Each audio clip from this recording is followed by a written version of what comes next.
you ready? Arrête ces trucs sur les mecs, juste en ligne. C'est bon? On y va? Doucement, décemment. Vous deux. Ah, non, toi c'est après. Je te donne slide. Vous deux. Oui, vous deux. Vous deux. Lyrical punchline. Ah non, de Sox, je te donne le mec là-bas. Au fond. Je te donne le mec au fond. Top, c'est parti. Beau, liberté, négro, égalité, afro, fraternité. Merci.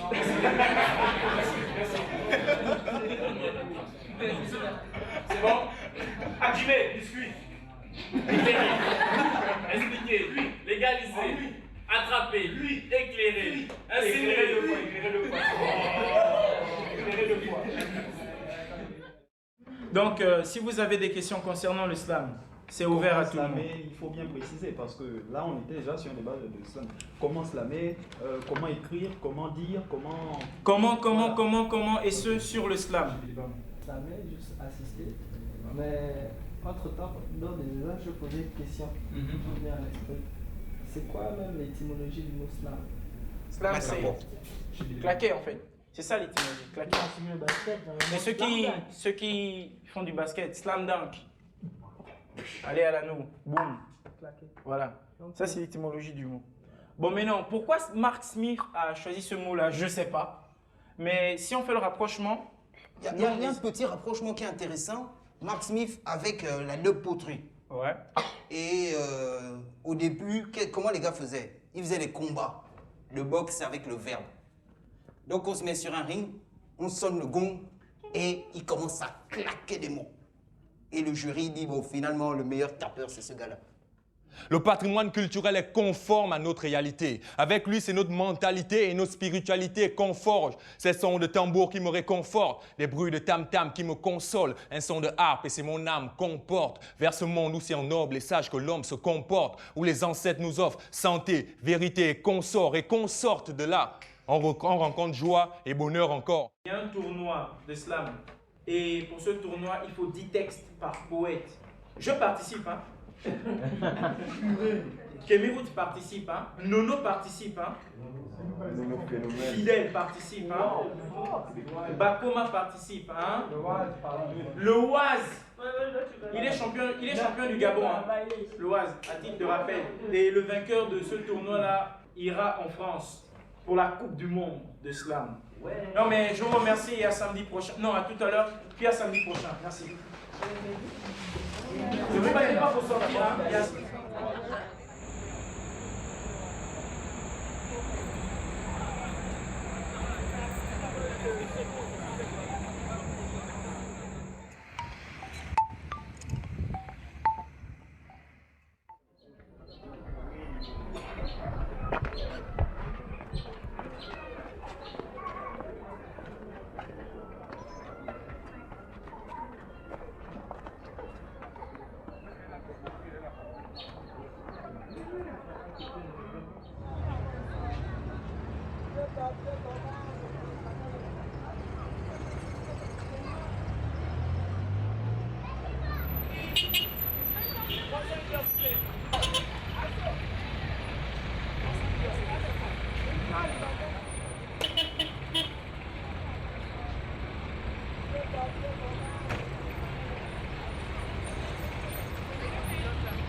Dis grand frère, je peux te passer quelques papiers là.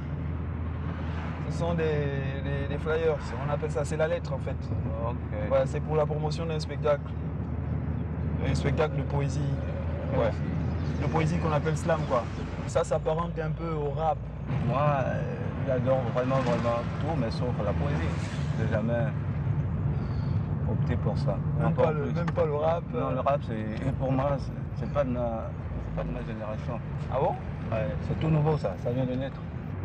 La génération d'aujourd'hui, la musique qu'ils veulent nous faire écouter là, moi c'est plus fort que moi. Ça fait trop du bruit. Tout ce qui me tape sur le système nerveux, d'accord. Je pense qu'on partage le même avis. Mais enfin, quand tu lis génération d'aujourd'hui, c'est pas tout le monde, hein, c'est pas tout le monde. La plupart des jeunes aujourd'hui apprécient la même musique. La plupart des jeunes apprécient la même musique. Non, c'est vrai, mais c'est une époque. Non, ça a été une époque. Nous, c'est les années 60. Oui. Les années 60, ça a été la musique. On n'a pas connu la musique brutale qu'il y a aujourd'hui. En même temps, La seule personne qui a fait de la musique brutale dans ce moment-là, on peut peut-être te dire que c'était Michael Jackson. Moi, c'est Joe. Hein. Joe, moi c'est Larry. Larry, Ouais. enchanté.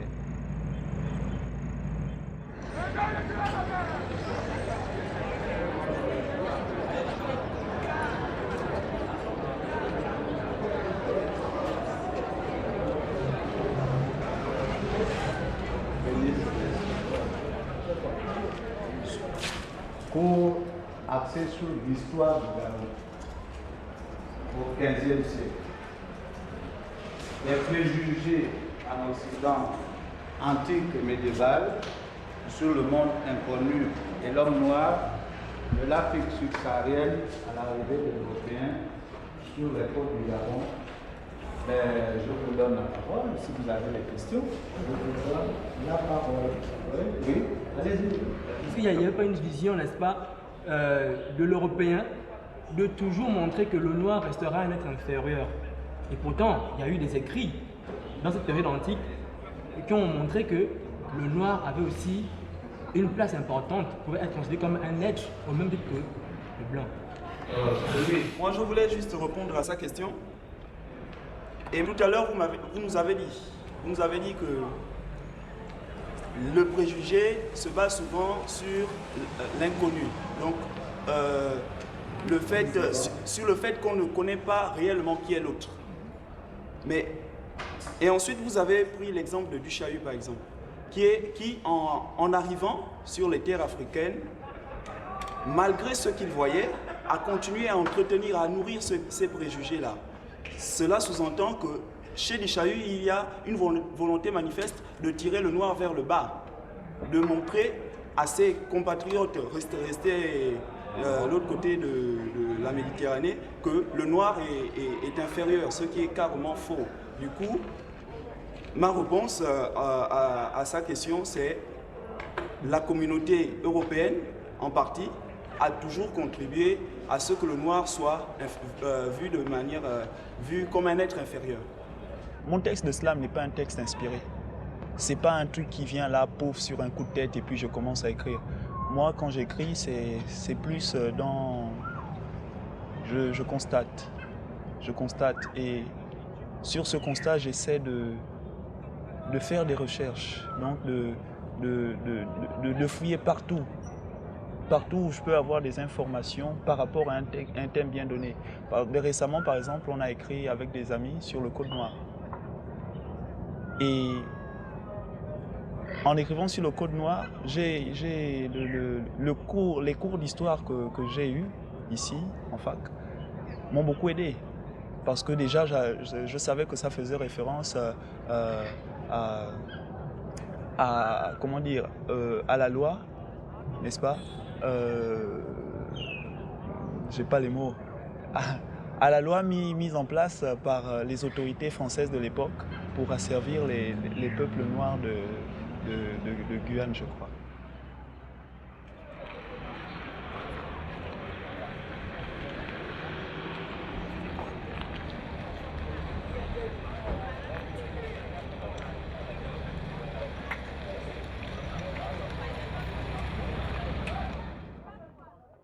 Les étudiants doivent faire preuve davantage de discipline, d'assiduité et de détermination. J'ai découvert le slam en 2004, avant même que le slam n'arrive officiellement au pays. À l'époque, il n'y a pas vraiment de documentation, il n'y a rien de palpable. Donc, on va sur Internet, histoire d'avoir la documentation qu'on cherche, d'avoir les prérequis, de savoir comment ça se passe. Et puis, c'est comme ça que j'ai fait mon bonhomme de chemin. Mais ça n'a pas déclenché l'écriture pour autant, il n'y avait rien. L'écriture, par contre, ça vient un an plus tard. C'est quand j'ai eu l'occasion de rencontrer donc Dia Lianga, qui est l'une des personnes qui a apporté le mouvement ici avec ICI. Et c'est donc au sortir d'une conversation avec lui, bizarrement, c'était encore au show du pays. Il avait une caméra, il filmait le show du pays, mais on l'a pris un moment à côté et on a commencé à discuter. J'étais avec mon frangin à l'époque, BC. Et donc, c'est au sortir de cette discussion-là, qu'en rentrant en case, le matin, on a écrit notre premier slam, le néant, parce que c'était un slam en commun de Princio et BC. Les jeunes aujourd'hui sont acculturés et je vais dire mentalement aliénés en fait. Je m'explique. Je pense que c'est important de savoir qui on est. Mais pour savoir qui on est, il faut pouvoir retourner à la source de sa personne. Or, aujourd'hui, la jeunesse actuelle est polluée, je veux dire. Polluée par quoi? La télé, l'école et l'église. C'est dommage, ça peut choquer certains, mais moi je pense que c'est ça. La jeunesse actuelle est polluée par la télé, l'école et l'église. Parce que, qu'est-ce qui se passe? À la télé, on leur montre jour et nuit des réalités qui ne sont pas les leurs. À l'école, on leur enseigne jour et nuit des programmes qui ne les concernent pas forcément directement. Et à l'église, on s'évertue à diaboliser, j'emploie bien le terme, diaboliser la tradition et la culture. Donc, on n'est pas nous-mêmes. Moi, je ne pense pas qu'on puisse se trouver quand on ne sait pas qui on est. Et la jeunesse actuelle, elle ne sait pas qui on est. La preuve, elle cherche ailleurs ce qui est en elle. C'est dommage. Arrête de chercher tout autour la lumière qui se cache au centre, comme disait Comindon, et c'est ça.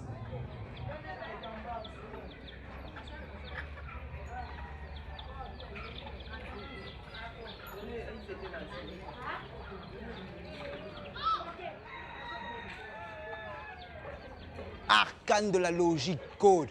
Code noir. Notre histoire est écrite sur les papyrus, écrite sur les pyramides au papyrus à l'encre indélébile, dans nos mémoires, inscrite depuis jadis à l'encre du souvenir. Sachez que le noir a conçu, conceptualisé l'idée de divinité. Des siècles, voire des millénaires avant que l'heure anaximène ne commence à cogiter. Mais le code noir a conspiré, procédé qui a consisté à conspuer la véracité de la vérité. Il faut le savoir. La science, c'est de sang noir, et les sangs sont 6 pour ceux qui savent voir. Le code noir a prêché la pseudo-malédiction des fils de Dieu.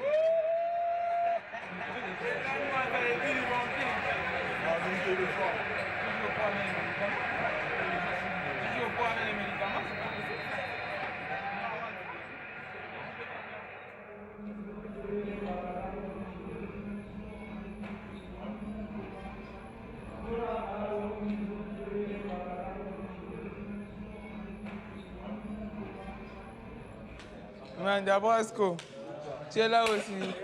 Ah, c'est le maître Barakis, Sobamus. Vous savez ce qui est marrant avec le WAD? Ouais.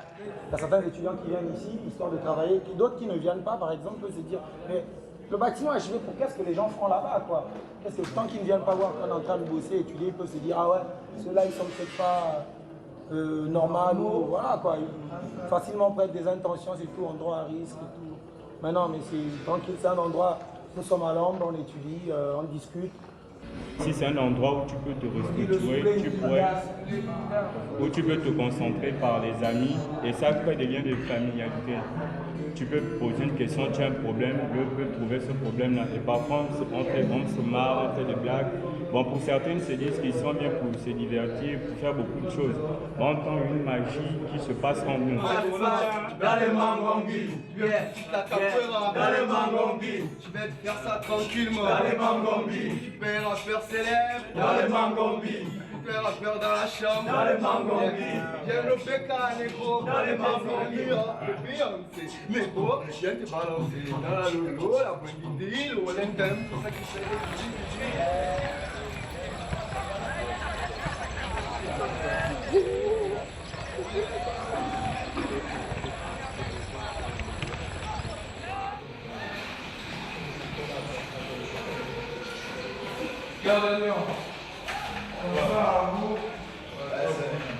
Tout a commencé quand j'étais en 6e. Mes amis, ne connaissant pas mon prénom et comme je parlais bien anglais, ils m'ont surnommé le sage, le wise. Je parlais presque à personne et j'étais un peu plus ou moins retiré. Et c'est comme ça, ils ont pensé croire que j'étais un sage. Et ils m'ont appelé Loïs. Et c'est comme ça que Loïs est devenu populaire. Et jusqu'aujourd'hui, on m'appelle Loïs. C'est Benoît XVI. 4 x 4, c'est 4. C'est le 44e président des States. Barack Obama, c'est 4 et 4, c'est 4. Pour parler de français, il faut placer l'article. Le Nicolas Sarkozy, c'est 4 x 4 plus 4, c'est 4. C'est le muselé, la basilique, les deux bras à la flamme. L'esclave entre les deux poteaux au bord de mer. C'est donc 4 reliques, c'est 4. Le fer et le porc sont la base de la nouvelle République. Mais qui sera le prototype de la République? Le vieux Georges Daille pour le fer, la matière du bled qui lame pour le porc. Le pater enlève le corps. Qui sera le prototype de la République? Les 4 caractères divins, le Y, le H, le W, le H, c'est 4. C'est Dieu, le D, le I, le E, le U, c'est 4. C'est le slam, le S, le L, le A, le M, c'est 4. Découvrir le slam, pour moi, c'était une longue histoire. Parce que le slam, il existait déjà au village. Je l'ai rencontré au village, lors des cérémonies, lors des rituels. Il y a des vieux qui parlaient, mais avec une grande harmonie. Et comme ça, j'écoutais toujours, mais je n'avais jamais fait du slam. Ça remonte à peine à 6 mois que j'ai commencé à écrire mon premier texte de slam en argotique. C'est ma seconde langue aujourd'hui parce que je parle beaucoup plus argotique chaque jour que le français. Et c'est un paradoxe, c'est vrai. Je l'ai appris dans la rue et non à l'école. Mais je l'utilise à l'école parce que tout le monde parle argot à l'école. Donc l'expansion du langage fait en sorte que je slame en argotique. C'est le Daï, le Nankikif, le Nangaboko. C'est l'eau dans la culture de Go. Le bol est de la life. Le ndem que la population. À travers le argotique, on peut faire un brassage parce que tout le monde peut parler argotique, peu importe l'ethnie. Et avec, je dirais aussi que l'ethnie apporte beaucoup dans le langage argotique, c'est-à-dire une modification d'un mot en langue qui est connu de par 2, 3, 4 ethnies et on le partage comme ça, on le modifie pour qu'il devienne général.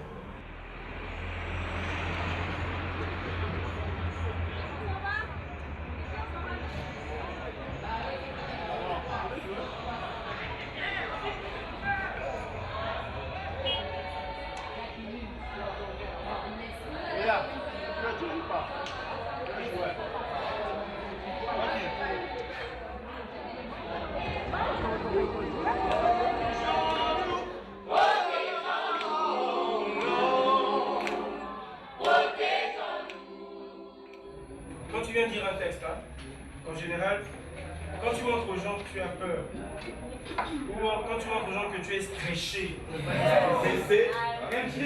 ça, les gens ils vont le remarquer, tu vois, et quand tu montres que tu as peur, du coup, ça peut te faire oublier quelques phrases, tu vois. L'ineffable est le comportement de ce Gabonais qui se laisse abuser, ne sait jamais de combattre ou de se battre. Le plus important pour lui, voir où il tombera. À quand notre victoire? À quand notre victoire? Trop de sang versé, trop de sang coulé, trop de larmes séchées.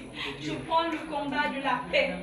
Allons, peut-être qu'un jour, comme Martin Luther King, moi, Bukangu Igwanga Felina, on portera l'histoire de ma victoire.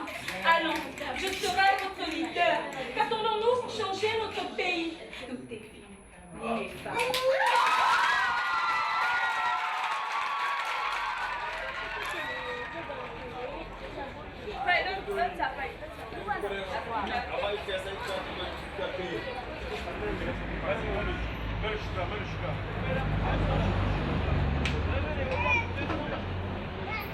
Oh, la petite, elle était bien. Du coup, c'est mon la tête. Ouais, c'est qu'elle les cheveux. Ouais, ça va. Le punchline, là. Oh, c'est chez elle.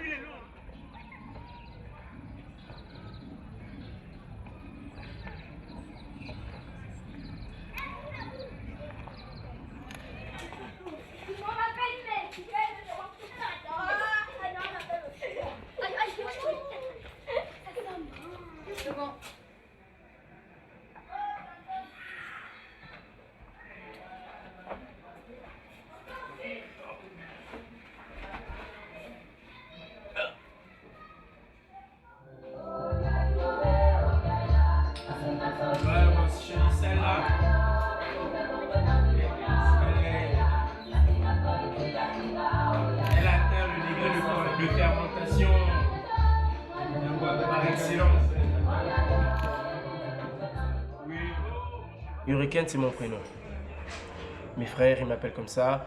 Et certains de mes potes m'appellent comme ça. Mais c'est plutôt dans le contexte artistique et académique que ce prénom-là est beaucoup plus utilisé. Le slam a changé en moi plein de choses. Notamment les rapports avec ma mère. Les rapports avec ma mère qui aujourd'hui a une autre vision de ce que je fais. Avant, on se disait que le côté académique était la seule voie de sortie, en primo. Je ne dis pas que c'est pas bien, mais le côté académique a peut-être 75% de chance de réussite. Mais les autres 25% résident en nous, dans ce que nous, on veut faire.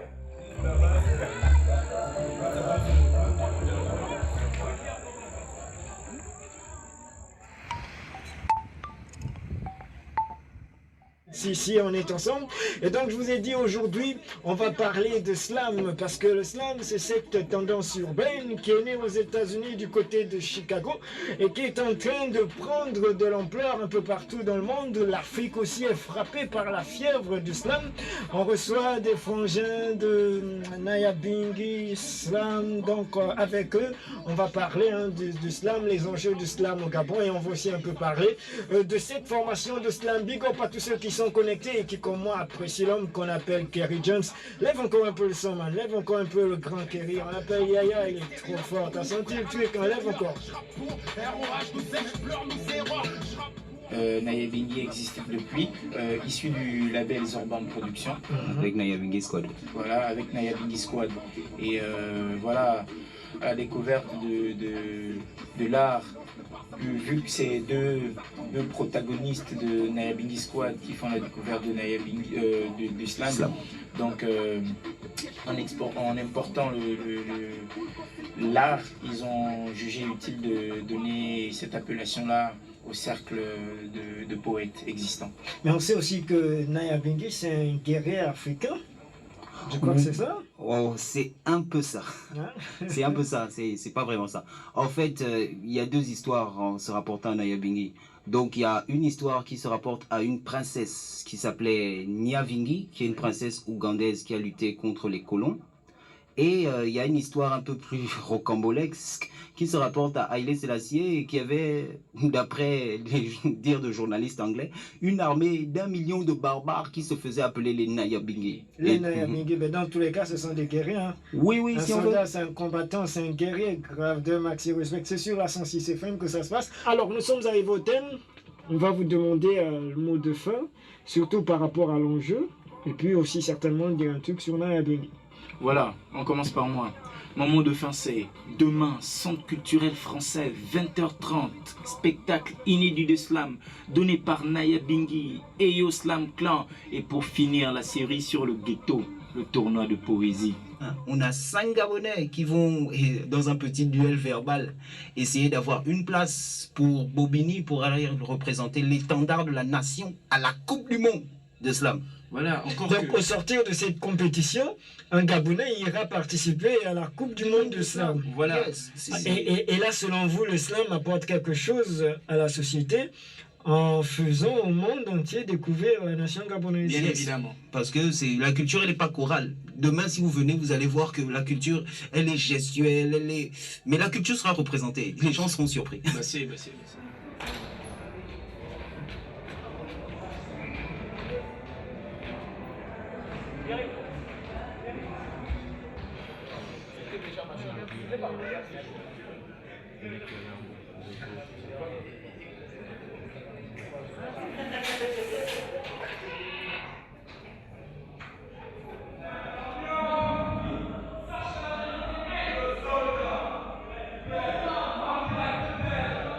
Tu ne dors pas, termine une fois avec des cordes dors pas. Ça vient d'un rôle, les mots ne m'ignorent pas. Ok. Le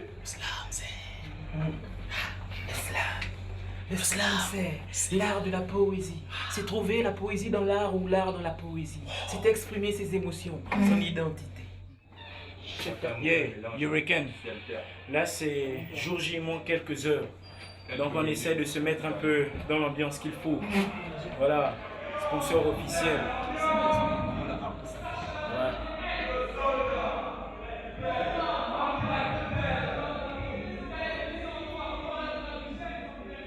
Je vais vous rappeler que ce spectacle de slam, donc celui des YouSlam et de celui de Nyabinghi qui arrive tout à l'heure, participe aux journées de la francophonie. Et c'est donc dans ce cadre qu'on vous a offert avant le tournoi de slam ce spectacle.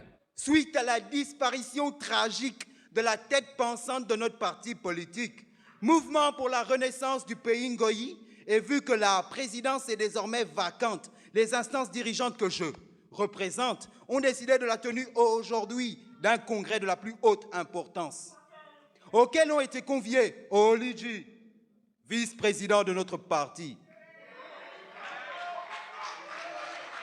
Revendiquer les meilleures conditions de vie, c'est un droit. Faire la grève après donner un préavis, c'est un droit. La lever après satisfaction totale, c'est un droit. Dénoncer toutes leurs mesures machiavéliques, c'est un droit. Ça y est.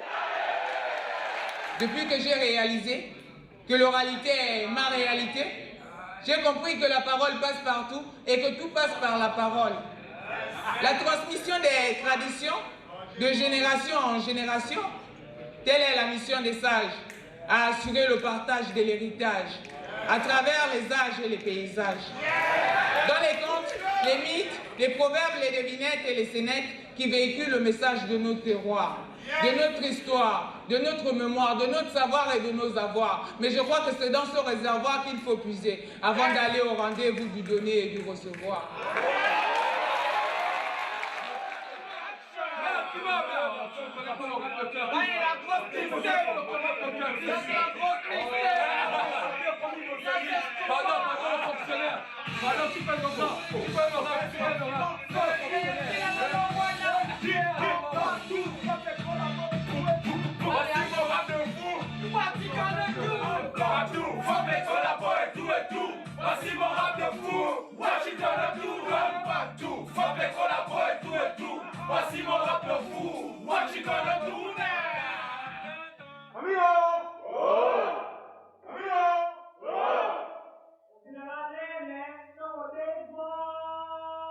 Quand on n'a rien à dire, mieux vaut ne rien dire, car le silence est une vertu.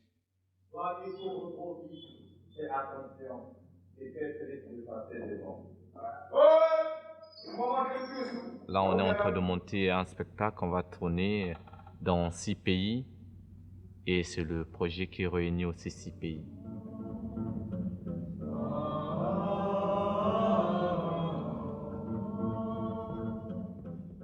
Nous, le spectacle, c'est ça. C'est une multiplicité des comportements et nous sommes là sur scène pour dégager cette énergie.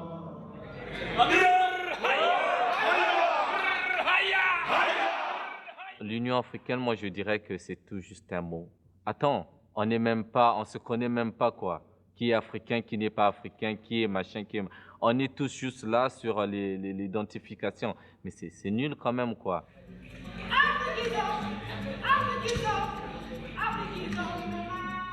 Hier, on est allé là, en boulot, il fallait qu'on aille manger. Et un monsieur est arrivé et il a dit tendrement, tout doux, « Eh madame, pourquoi vous servez les étrangers? Il faut d'abord servir les fils du pays. » Et moi, j'ai eu chaud au cœur. J'ai dit au monsieur, « Or, à part ta nationalité, tu peux me dire qu'est-ce qui prouve que tu es Gabonais? » D'autant plus que quand tu arrives en France ou bien en Europe, on ne verra plus ta nationalité, on dira que tu es africain.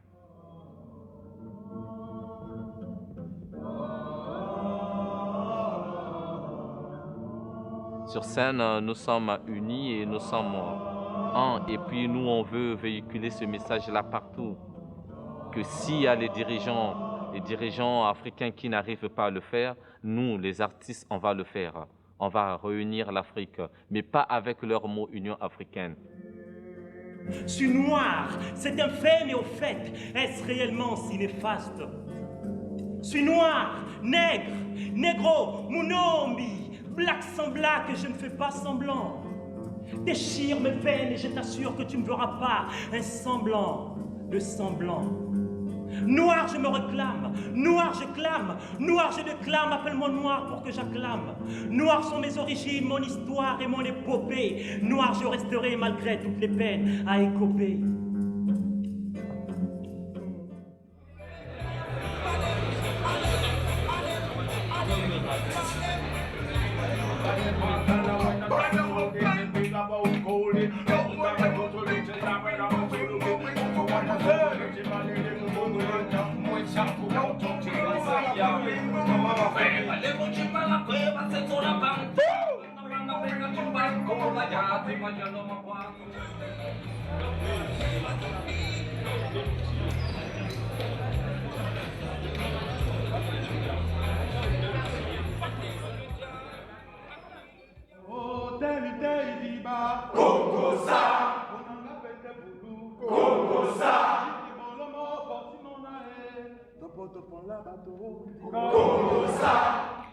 Je n'introduirai pas cette lettre avec une belle formule de maître, mais tout simplement en te disant merci, très cher père, merci.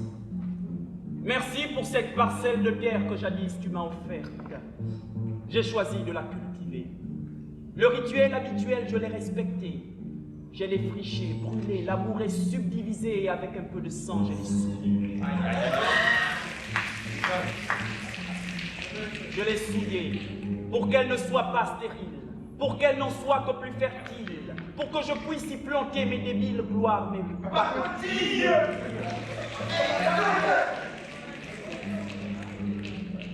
Dis-moi, père, comment se portent ma mère et mon frère? À eux, je ne peux m'empêcher de penser, comme je ne peux m'empêcher de te parler de mes fresques de frasques insensées. Vois-tu, papa, mes pas n'imitent pas tes pas, papa. Hier encore, moi et ceux qui désormais sont les miens ont célébré. Hier encore, moi et ceux qui désormais partagent mon destin ont célébré sans rythme ni mesure nos pourritures et nos impostures. Nos impairs qui s'insèrent et s'insurgent. Nos impairs qui incarcèrent et enterrent par de piètres purges pères. On célébrait bercés par des éclats de rire hypocrites. Par des sourires chargés de rancune, derrière lesquels les hyènes s'abritent. On célébrait nos vieilles querelles, nos vieilles guerres qui se portent à merveille. On célébrait nos passions, nos perversions, nos prostitutions, nos concussions, les falsifications, les trahisons, toutes ces honnêtetés qui peuplent les cellules, les prisons pères. J'ai saisi le sens de la fable et j'en suis fier. Aussi, je te demande de dire au Christ qu'il n'est plus indispensable, je suis clair. Que lui et ses apôtres, sa poutre, les évangiles dans lesquels il se vautre, aillent se faire foutre. Amen.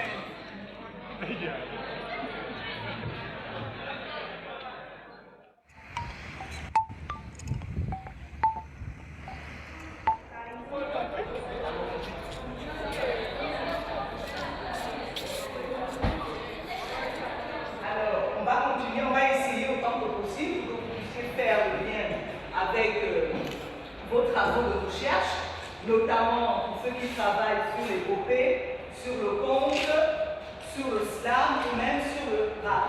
Mais on va travailler, je préfère qu'on travaille aujourd'hui sur l'exemple du conteur ou du diseur d'épopée. Et je dirigeais une étudiante qui travaillait sur le néocontage de Pierre Ndembe, le conteur. Et à ce moment, je m'intéressais à la performance orale du conteur. Donc j'ai été amenée à aller au CCF. Et c'est à ce moment que j'ai découvert qu'il y avait également des ateliers de slam qui étaient organisés au CCF. Alors j'ai été intéressée, notamment par la performance orale des jeunes slameurs. Vous voyez la différence, ce n'est pas le simple fait de connaître le texte, c'est que le texte appartient à toute la communauté. Donc, pour le texte de slam, le texte appartient aux slameurs. J'avais compris au cours de mon cours de littérature orale que les étudiants avaient du mal effectivement à se replonger dans le cadre de l'oralité traditionnelle, notamment dans les séances de conte. Et quand j'ai vu la performance des slameurs, j'ai compris effectivement que je pouvais les amener à mieux comprendre l'oralité traditionnelle en passant par le slam. Moi, je voudrais vous poser la question de savoir, quand il parle du slam gabonais, je crois que les étudiants s'efforcent de montrer que le slam gabonais puise dans le patrimoine culturel gabonais et que finalement, le slam serait un moyen qui permettrait aux jeunes de connaître, de s'approprier leur culture. Il m'a été octroyé le Kindo afin d'attester du caractère vrai d'une chose. À chaque fois que je ferai ça, vous crierez Bassé. Ainsi parle le Nima. Fin de la première partie.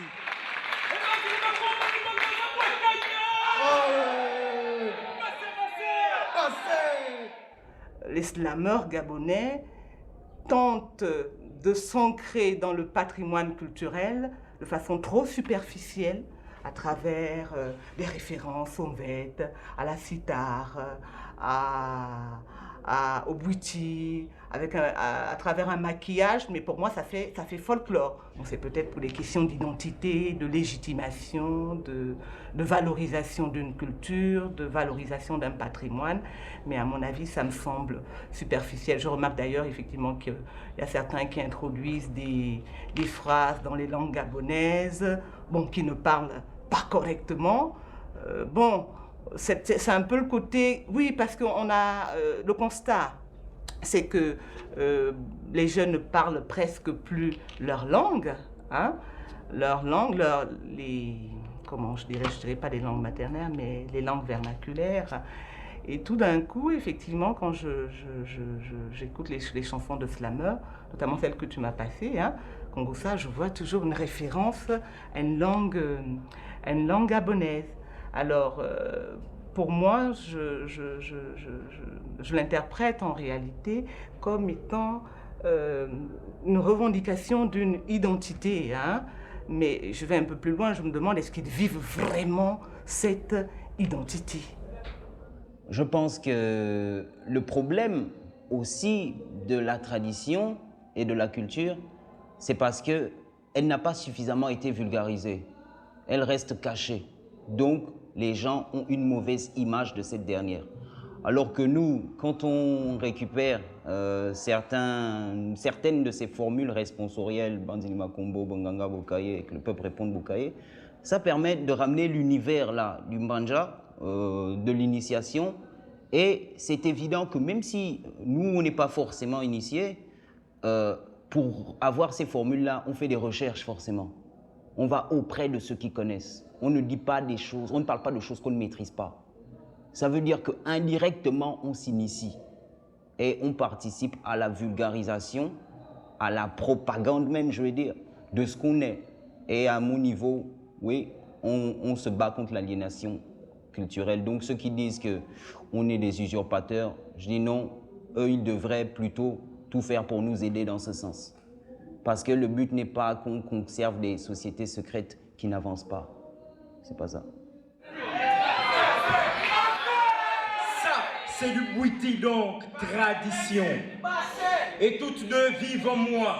Mais je préfère être plus traditionnel que moderne. Moi, je suis de ceux qui considèrent effectivement, notamment au niveau de la parole traditionnelle, hein, qu'il y a des paroles profanes et qu'il y a des paroles sacrées. Et la parole du conte est une parole profane, la parole du mythe et la parole de certains chants rituels sont des paroles fortes, des paroles profondes. Et que les spécialistes qui ont la légitimité de produire ces paroles passent par un long apprentissage, des initiations, et on dit même qu'il y a certains qui payent cher cette initiation, ce qui leur donne effectivement le pouvoir d'arborer un certain nombre de signes. Voilà. Et je crois que par rapport effectivement à ce parcours et par rapport à cette connaissance, le fait d'arborer pour les slameurs certains signes et certains objets sans pour autant être passé par ce parcours, pour moi, je trouve ça léger. Voilà. Je trouve léger, je trouve que c'est une façon aussi, à mon avis, de banaliser, de populariser, de vulgariser des choses qui devraient être comment je dirais, mieux approchés. Voilà. Dans le même esprit, nous pouvons chanter avec confiance la prière que nous avons reçue du Sauveur.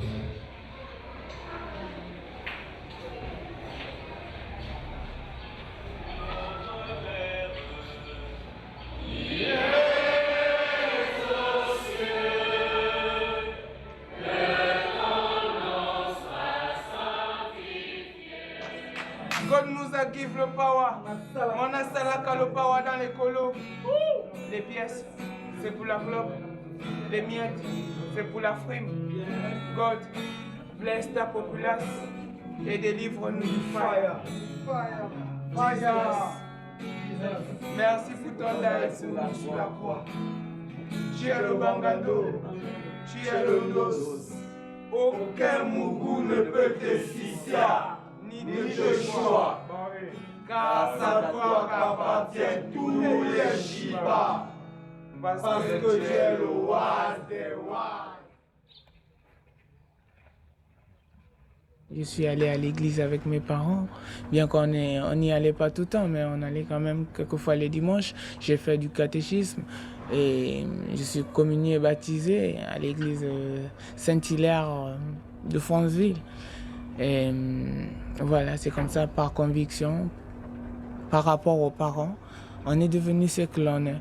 Mais comme l'on dit que Dieu, il est unique et il est pour tous, le plus important pour moi, c'est pas la religion, mais la manifestation, tout le miracle de la vie. C'est en cela que je crois en Dieu.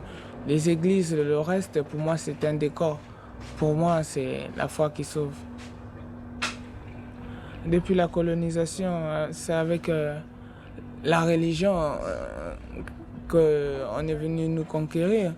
Déjà, exclure l'idée de l'existence de Dieu, ce sera difficile pour les Africains puisqu'ils ont été colonisés. On a tout appris du blanc, écrire et tout ce que l'on fait, ça vient du blanc. Moi, je pense que Dieu, chacun de nous pourra façonner Dieu à son image. Mais je ne pense pas que tout le monde a la quête de Dieu, mais tout le monde croit en quelque chose. Et là, ma mère, elle est au travail. Ah ouais, regarde vite Canal Horizon, regarde Canal Horizon. Mon père il appelle. Ah ouais, tu as vu. Et là, quand j'arrive en case et tout, le gars il est dans sa fatigue et tout, il jette son bague, il va pioncer. Elle m'arrive. Bonsoir monsieur. Je fais ouais, bonsoir. Donc tu passes à la télé. Et là je suis surpris. Genre je dis, de quoi tu parles? Là, donc ton père m'a appelé, tout le monde m'a appelé, donc tu passes à la télé. J'ai fait mon fils.